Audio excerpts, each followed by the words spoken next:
दोस्तों साल 1971 का वो वक्त आज भी जब मेरे दिमाग में आता है तो ऐसा लगता है जैसे कि मैं वापस से भूतकाल में चला गया हूँ और वहाँ पर मेरा मुकाबला भूतों से हो रहा है। दोस्तों मेरा नाम श्यामलाल है और ये तब की बात है जब मैं एक ट्रक ड्राइवर हुआ करता था। पहले मैं भारतीय सेना में ट्रक चलाया करता था, लेकिन रिटायरमेंट होने के बाद मैंने अपने इस काम को जारी रखा और इस शहर में एक नया ट्रक खरीदकर डिलीवरी का काम करना शुरू कर दिया। ट्रक ड्राइविंग की कहानी वैसे तो काफ़ी मशहूर होती है, लेकिन अधिकांश कहानियों में सच्चाई का नामो निशान नहीं होता। लेकिन आज की कहानी जो मैं आपको बताने वाला हूँ, ये मेरे साथ वो एक असली किस्सा है जिसको याद करने के बाद आज भी मेरी रूह कांप उठती है।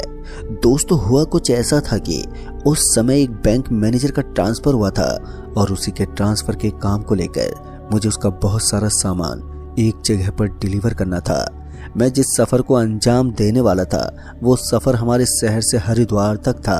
सफ़र काफ़ी लंबा था और मुझे पूरी रात ड्राइव करना था। ऊपर से मेरा पुराना ट्रक का इंजन जो बीच रास्ते में कभी भी जवाब दे सकता था। वो एक ऐसा रास्ता था जहाँ पर रात के समय कोई भी रुकना नहीं चाहता था, लेकिन मुझे जैसे इन सब चीज़ों की आदत सी हो गई थी। रात को जब मैं ट्रक लेकर निकला था तो उस समय पर करीबन 8:30 बज रहे थे। वो जून का महीना था और ऐसे में गर्मियाँ अपने जोरों पर होती हैं। रात को भी गर्मी का माहौल छाया रहता था, इसलिए मैंने ट्रक की दोनों तरफ की विंडो खोल कर रखी थी। ट्रक बहुत ही अच्छी रफ्तार में आगे बढ़ रही थी, लेकिन तभी मुझे जोर से प्रेशर बना। प्रेशर इतना जोर का था कि ना चाहते हुए भी मैंने अपने ट्रक को साइड में लगा दिया और जल्दी से बोतल लेकर ट्रक से बाहर निकल गया। मेरे साथ मेरा एक सहकर्मी भी था जिसका नाम विक्की था। विक्की तो बड़े ही आराम से घोड़े बेचकर सो रहा था और उसकी ये नींद मुझे कुछ हजम नहीं हो रही थी। खैर उसके बाद में एक बोतल लेकर ट्रक में पड़ी एक टॉर्च उठाकर झाड़ियों की तरफ फ्रेश होने के लिए निकल गया। जैसे मैं उन झाड़ियों की तरफ निकला तो मुझे ऐसा लगा जैसे कि विक्की भी मेरे पीछे पीछे आ रहा हो, लेकिन मैंने इस चीज के ऊपर खास ध्यान नहीं दिया और चुपचाप अपनी बोतल लेकर झाड़ियों की तरफ चल दिया। फिर थोड़ी देर फ्रेश होने के बाद मैं वापस से ट्रक की तरफ लौटा, लेकिन अब तक मुझे ऐसा ही लग रहा था कि शायद विक्की फ्रेश होने के लिए बाहर ही गया होगा। मगर मैं जैसे ही ट्रक के अंदर पहुंचा तो मैं ये देखकर हैरान हो गया कि विक्की तो अभी भी उसी तरह से घोड़े बेचकर सोया हुआ था। तभी मैंने विक्की को हिलाते हुए बोला, अरे भाई तू ट्रक से नीचे उतरा था क्या?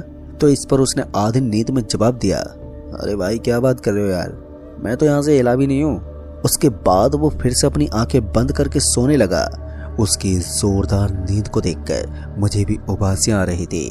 फिर ऐसे में मैंने सोचा कि मैंने ट्रक को तो साइड में तो लगा ही रखा है, थोड़ी देर के लिए मैं भी आराम कर लेता हूँ। वैसे भी मैं टाइम से कुछ ज़्यादा ही आगे चल रहा था, इसलिए मैं अपनी सीट के ऊपर बैठे बैठे अपनी आंखें बंद करके थोड़ी देर सोने की कोशिश करने लगा। मैंने लगभग 1 घंटे का अलार्म लगा दिया था और जैसे अलार्म बजता तो उसके बाद मैं अपनी ट्रक लेकर निकल पड़ता।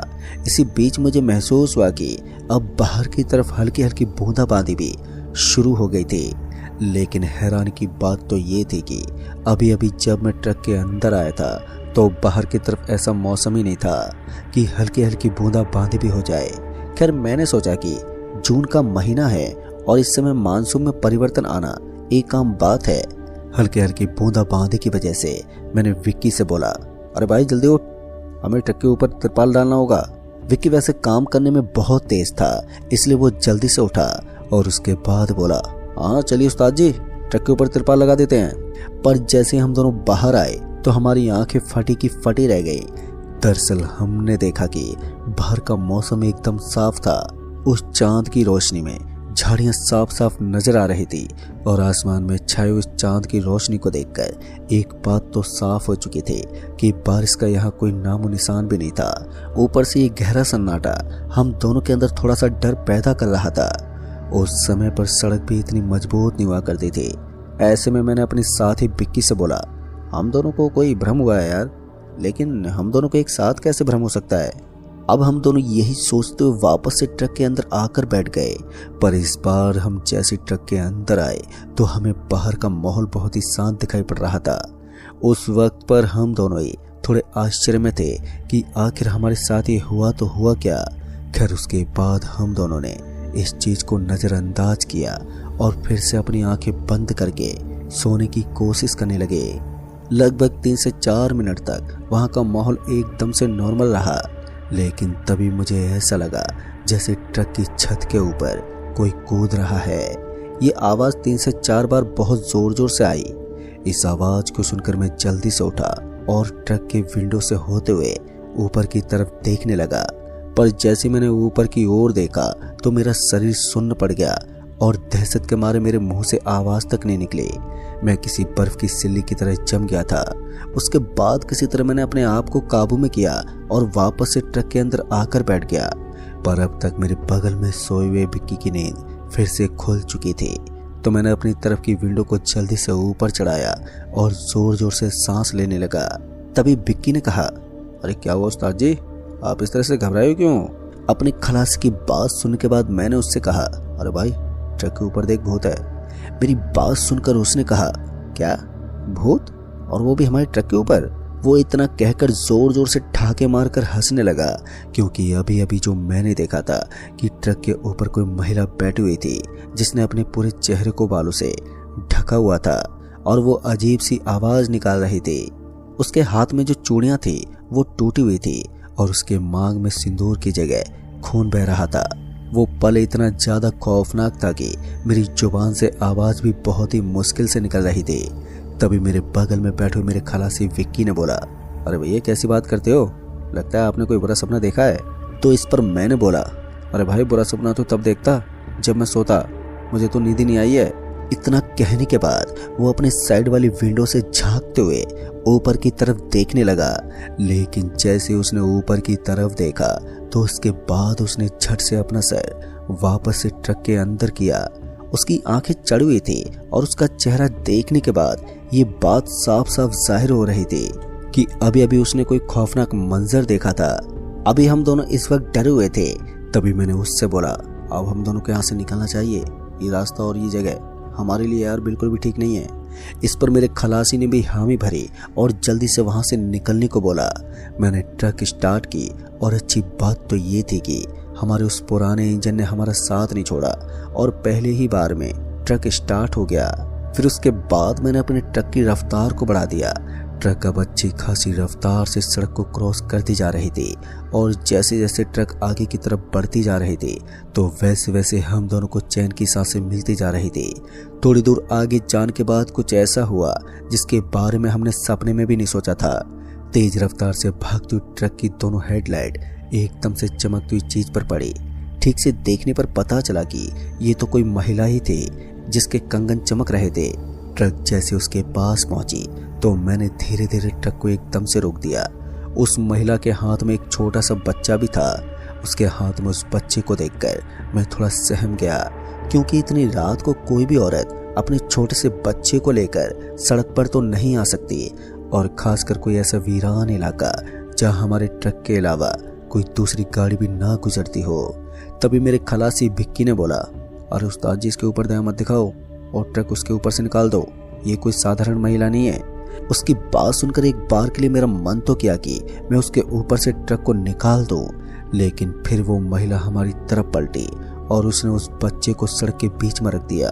तब मेरी हिम्मत नहीं हुई कि मैं ट्रक को उसके ऊपर से निकाल दूं। तभी मैंने ट्रक के दोनों साइड के दरवाजे को लॉक कर दिया। ऐसे में ट्रक के अंदर तो कोई नहीं पहुंच सकता था, लेकिन छलावा और भूत आत्माओं के लिए कुछ भी नामुमकिन नहीं था। मैं चाहता तो अपनी ट्रक को उस महिला और उस बच्चे के ऊपर से निकाल सकता था, लेकिन पता नहीं क्यों बार बार एक माँ की ममता को देखकर मेरे पांव अपने आप ही रुक जाते। फिर मैंने ट्रक का हॉर्न बजाना शुरू कर दिया, लेकिन वो महिला टस से मस नहीं हुई। वो अभी भी मुझे ठीक उसी जगह पर खड़ी दिखाई दे रही थी जहाँ पर वो पहले खड़ी थी। बस उसने उस बच्चे को सड़क के ऊपर लिटा दिया था और उसके बाद वो सड़क से हटी और झाड़ियों की तरफ जाने लगी, पर वो बच्चा अभी भी बीच सड़क के ऊपर सोया हुआ था। तभी मैंने बिक्की से बोला, चल भाई इस महिला के पीछे पीछे चलते हैं। मेरी बात सुनकर बिक्की घबरा गया, लेकिन मुझे ऐसा लग रहा था कि वो महिला हमें कुछ बताना चाहती है, इसलिए मैंने बिक्की से बोला, भाई हमें एक बार नीचे उतर कर देखना चाहिए कि आखिर वो महिला हमें बताना क्या चाहती है। लेकिन वो तो ट्रक से उतरने को भी तैयार ही नहीं था। उसके बाद मैंने किसी तरह से उसे मनाया और हम दोनों ट्रक से नीचे उतरने लगे। वो महिला झाड़ू की तरफ चलती जा रही थी। वहाँ एक पतली और छोटी सी गली बनी हुई थी। हमने भी अब उस महिला के पीछे पीछे चलना शुरू कर दिया। थोड़ी दूर तक उसके पीछे जाने के बाद हमने देखा कि वो महिला एक पेड़ के नीचे जाकर रुक गई। हम भी उस महिला के ठीक पीछे पीछे पहुंचे और हम जैसे उसके पास पहुंचे तो उसने फिर से चलना शुरू कर दिया। पता नहीं क्यों, लेकिन उस महिला का ये अजीब सा व्यवहार मुझे बीच बीच में डरा भी रहा था और बीच बीच में ऐसा भी लगता कि वो कुछ बताना चाहती है। और थोड़ी दूर और आगे जाने के बाद वो हम दोनों को एक झोपड़ी के पास ले गई। पर जैसे ही हम उस झोपड़ी के पास पहुंचे तो हमें महसूस हुआ कि वहां पर मांस बनाने की सुगंध आ रही थी। तभी मेरे साथ साथ चल रही विक्की ने बोला, अरे भाई साहब, यहाँ तो कोई बस्ती है, देखो ना चारों तरफ झोपड़ी झोपड़ी बनी हुई है। उसकी आवाज सुनते ही जब मैंने उस झोपड़ी के आजू बाजू में देखा तो वहां और भी बहुत सारी झोपड़ियां बनी हुई थी जहां पर मुझे हल्की हल्की रोशनी नजर आती। सभी झोपड़ी के अंदर लालटेन की रोशनी जल रही थी और उनमें से वो महिला एक झोपड़ी के अंदर पहुंची। इस बार मैं ठीक उसी झोपड़ी के सामने जाकर खड़ा हो गया। तभी मैंने देखा कि उस महिला ने अपने हाथ से कोई इशारा किया। वहां पर एक बड़ा सा घड़ा था। पता नहीं क्यों, लेकिन वो महिला बार बार अपने हाथ से इशारा करके हमें उस घड़े की तरफ देखने को बोल रही थी। और उस महिला का इशारा पाते ही मैं उस घड़े की तरफ देखने लगा। फिर अचानक से वहां की रोशनी एकदम से गायब हो गई और पूरी झोपड़ी के अंदर अंधेरा छा गया, जिसकी वजह से मुझे अब आजू बाजू की कोई भी चीज नजर ही नहीं आ रही थी। फिर इसी बीच मेरे खलासी विक्की ने बोला, अरे भाई साहब, ये क्या हो गया, यहाँ की रोशनी गायब कैसे हो गई।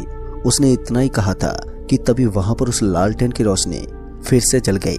इस बार जैसे ही वहां पर रोशनी का उजाला हुआ तो उसके साथ ही हमने देखा कि अब उस झोपड़ी के अंदर हमें वो महिला कहीं पर भी नजर नहीं आ रही थी। वहां पर गहरा सन्नाटा पसरा हुआ था और उस महिला का इस तरह से गायब हो जाना एक अजीब सी बात थी।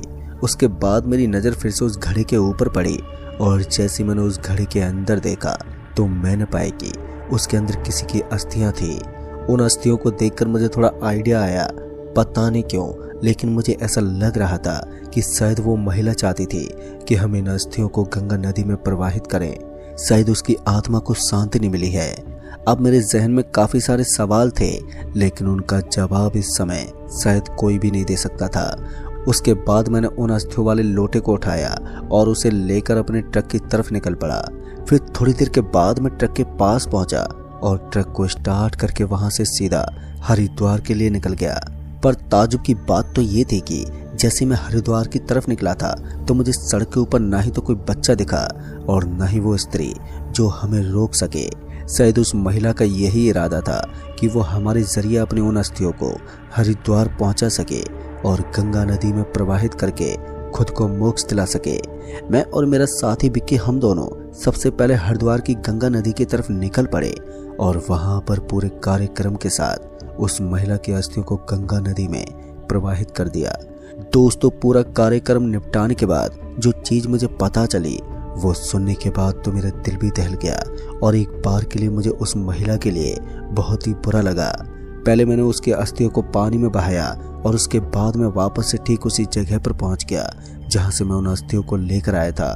पर मुझे जहां तक मालूम था वहां आजू बाजू में और भी बहुत सारी झोपड़ियां बनी हुई थी, लेकिन जब मैं वहां पर पहुंचा तो वहां पर ना तो कोई झोपड़ियां थी और ना ही कोई घर। पर वो सब क्या था, ये सब मुझे आज भी नहीं मालूम चला।